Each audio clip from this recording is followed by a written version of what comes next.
Kita beralih ke informasi selanjutnya, pemirsa. Para penumpang di dalam pesawat komersil mengalami momen-momen mengerikan ketika dua gempa bumi dahsyat mengguncang Venezuela saat pesawat tersebut parkir di Bandara Internasional Simon Bolivar.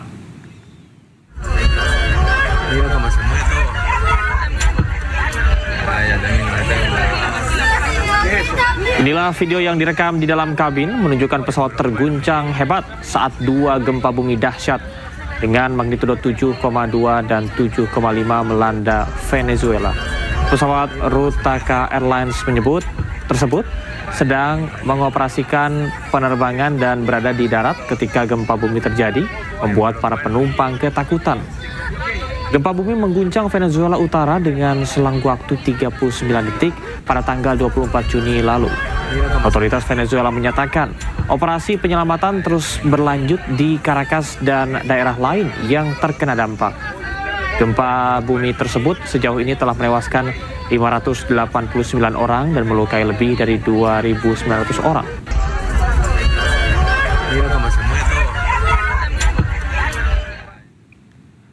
Sementara itu, seorang ayah dan putrinya yang masih kecil berhasil lolos dari bahaya setelah mendapat notifikasi bahaya gempa bumi dari ponsel hanya beberapa detik sebelum gempa dahsyat mengguncang Venezuela.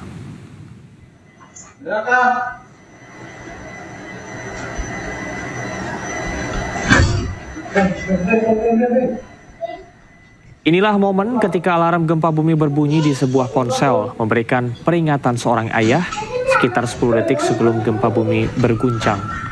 Pria tersebut segera menyelamatkan putrinya dan keduanya bergegas keluar tepat sebelum gempa bumi dahsyat terjadi. Video tersebut menjadi viral di media sosial dengan banyak pengguna menyebut peringatan itu sebagai alat penyelamat korban gempa.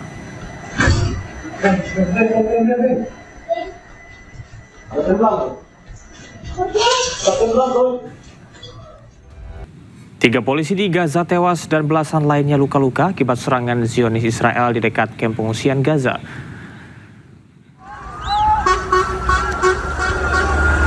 Rekaman video menunjukkan sebuah mobil yang dilalap api sementara ambulans dan tim pertahanan sipil berusaha menolong para korban. Menurut otoritas Gaza, 3 petugas polisi tewas dan beberapa lainnya terluka dalam serangan yang dilakukan oleh Zionis Israel terhadap sebuah kendaraan di dekat kamp pengungsi Al-Maghazi di Gaza Tengah. Para korban luka pun langsung dibawa ke rumah sakit Martir di Al-Aqsa di Deir al-Balah untuk mendapatkan perawatan.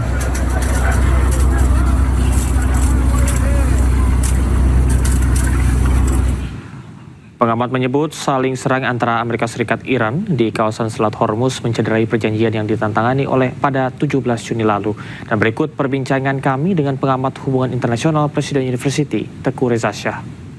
saat ini biasanya memang 12 jam sejak kejadian itu memang ada kesimpang siuran informasi ya.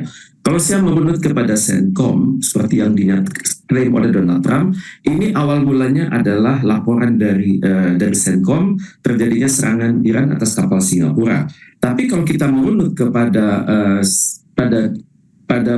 sumber-sumber dari China, itu dikatakan ini adalah respon Iran terhadap serangan yang dilakukan oleh Amerika Serikat terhadap pelabuhan-pelabuhan di bagian selatan. Dan kalau kita merunut kepada China bahwa Iran menilai bahwa terjadi pelanggaran MOU. Jadi 12 jam ini pertama kita masih harus menyusun posisi ya, karena Amerika Serikat dan Amerika Serikat dan Iran dan juga China dan CENTCOM itu memiliki referensi yang sama kuatnya. Tapi yang jelas sudah terjadi pelanggaran atas MOU yang dibuat tanggal 17 silam ya.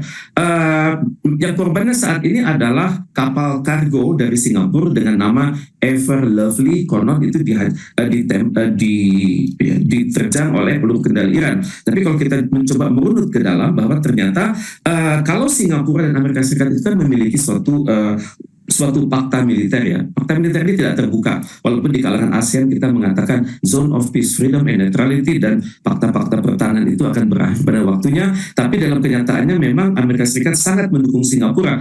Maka patut diduga ada suatu perjanjian keamanan dalam kondisi krisis saat ini antara Amerika Serikat dan Singapura. Memang dalam hal ini memang saya mencoba mengerti bagaimana awak kapal Singapura berpikir. Mereka tentunya bingung, lapornya kepada siapa? Lapor kepada Amerika Serikat tentunya akan menyinggung masyarakat Iran, tapi kalau melapor kepada Iran tentunya akan menyinggung kepentingan Amerika Serikat. Jadi untuk itu tentunya saya teringat pada statement dari Menteri Luar Negeri Singapura sekitar 10 hari lalu, Vivian Balakrishnan. Tentunya beliau mengatakan bahwa adalah hak semua kapal itu untuk terikat kepada United Nations Convention on the Law of the Sea. Itu adalah hak mereka. Cuman masalahnya dalam kondisi perang saat ini, negara-negara pantai seperti Iran dan juga Oman itu menuntut kepastian. Apakah Anda ini, kapal Anda membawa apa, tujuan kemana, kemudian juga tentunya akan ada konsekuensi kalau berurusan dengan Iran. Jadi tentunya ada biaya-biaya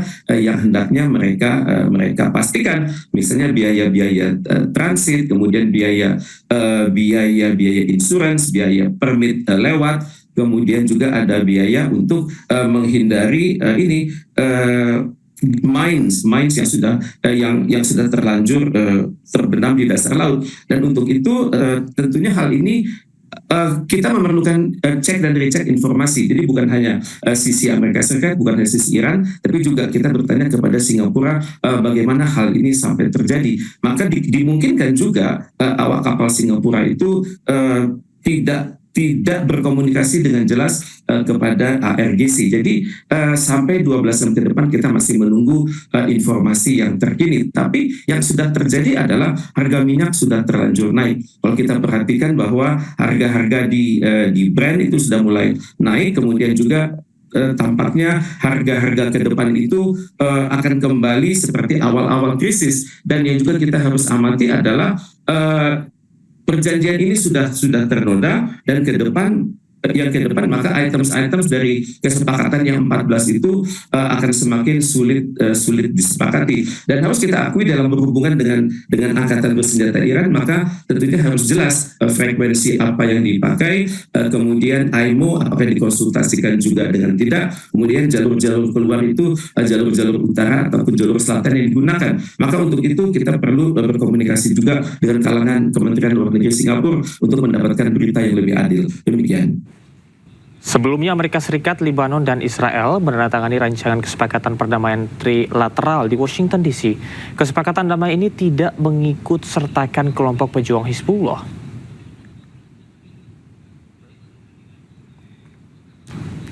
Kesepakatan ini lahir usai 5 tahap pembicaraan di Washington antara Amerika Serikat, Lebanon, dan Israel. Kesepakatan ini diharapkan dapat mengakhiri perang antara Hizbullah yang didukung Iran dan Israel di Lebanon Selatan. Sayangnya rancangan kesepakatan damai ini mengesampingkan pejuang Hizbullah.